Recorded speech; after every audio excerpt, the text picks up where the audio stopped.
Hey guys, my name is Anna. I want to tell you my story. It all started with lightning and ended with me turning into a big electricity magnet. Yeah, it's all about a typical lightning bolt that hit me right in my back. When the storm started, I didn't stand in the middle of a field. I didn't hug a lightning rod. I wasn't even trying to conquer a high-rise building. I was just hiding in a gazebo with some other kids. Well, apparently, that was just my karma, to get struck by lightning, because along with other 10 teenagers, it struck the only unlucky me. It was so painful. I even fainted from the pain shock. Maybe my heart even stopped a little. But my friends were not taken aback at all. Some of them called an ambulance. Others put me on the ground and patched me up. They even succeeded. Well, in the hospital, they finally put me on my feet.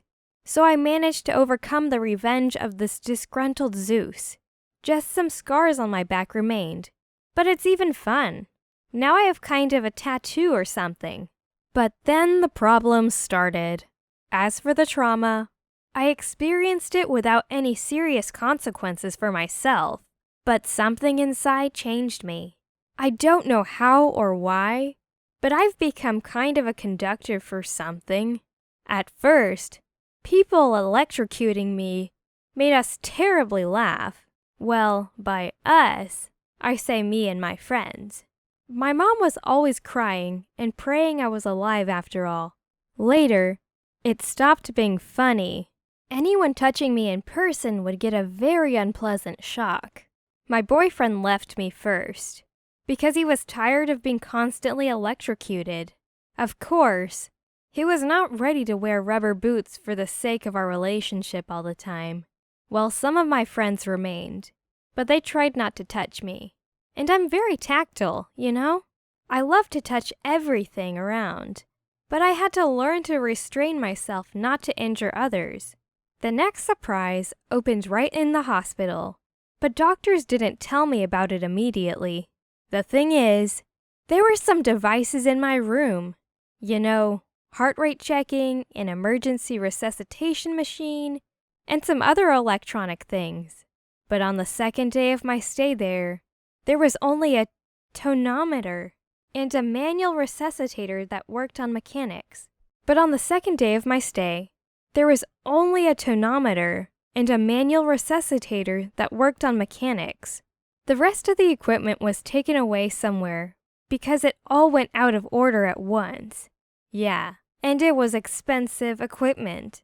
Then my friend's phone broke down somehow. It just got burned right in her hands. It was a new iPhone, but no one thought it was me. And other gadgets nearby broke down, burned, went out of order, and so on. Finally, I concluded a pattern. As soon as I got next to some device for more than a couple of hours, it immediately went out of order. Anyway, technically, yeah, the smartphone burned down because of me. To be exact, by my presence in this magnetic field. At home, things got a lot worse. You see, you can't do without technology in the modern world. It's everywhere. Okay, I can give up a phone or laptop, but how to stop using heating? Light? The water heater? I didn't even know my house had so many appliances until they all started to break down at the same time. We even had a sewer in the house working with an electric pump. At first, my parents had to call the plumber every day to repair the most necessary things. Household appliances and gadgets were out of the question. There was just no money to fix them. Then we realized it all was no use, even the rubber suit on me. So Dad decided to move out. And where to move, if now electronics are everywhere? Our salvation was the Amish village. These people are known not to use electrical appliances at all. No, we didn't become full-fledged Amish, because their thing is more about faith. But we had to get used to everyday life there. When my parents went to work in the morning, they used all the appliances at their fullest there. But at home, they had to adapt to almost ancient life. We don't have household appliances at all. We use typical candles for light, a big fireplace for heating, and an oven for cooking. We have to take a shower with a basin, and my dad takes water from the well. Then he warms it up at the fireplace until it gets to a normal temperature. Anyway, it's a total middle-aged life and I have no way out of it. I finished school right there, in the settlement. Of course, my previous school was electrified. As soon as the headmaster found out about my, little problem, I was immediately expelled. But despite the isolation from the rest of the world, the teachers there were good. And I won't need programming knowledge, for example, because I will never have technology. No, my parents are looking for some way to cure me, but so far, everyone is throwing up their hands. Some fortune teller even advised me to get buried in a wooden coffin with some soil for it to collect extra electricity from me. But no good.